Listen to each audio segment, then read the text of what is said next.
Okay guys, in this tutorial we are going to cover the Single Column Marquee Tool.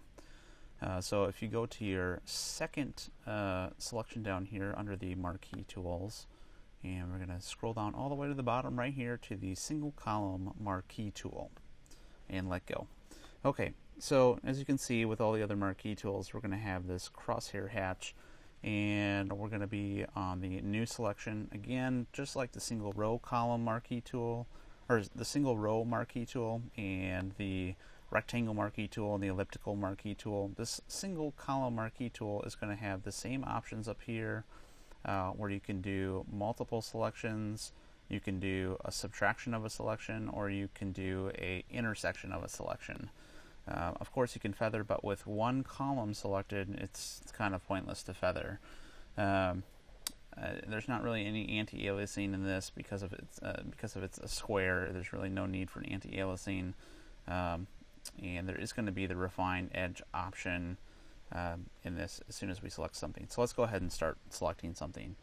So we're going to just click in the center here, and you see what happened there. It looks like it's just a line of marching ants, but in fact, just like the Single Row Marquee Tool, we have selected only one set of pixels. I'm trying to zoom in here for you so you can really see it, and you see it's just one row or one column of pixels that we have actually selected. Let me get to a dark area so it can really pop for you. There we go. Okay, so you can see there's just one column of pixels.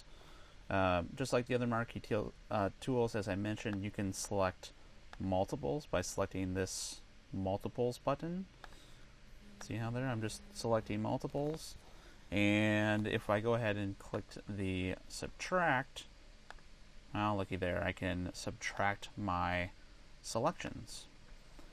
And if I wanted to do the intersect, again, it's pointless here, but if I were to make a rectangle selection, and then I were to take this Single Column Marquee Tool, leave it on this intersection, and click, well, look it, now I just ended up with just that one tiny row of selected pixels.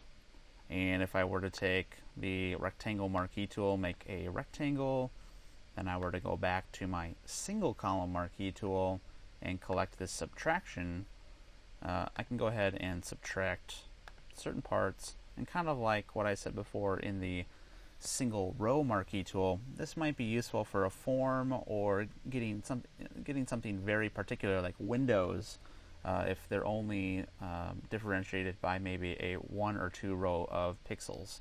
So really fine work is what this is going to be used for.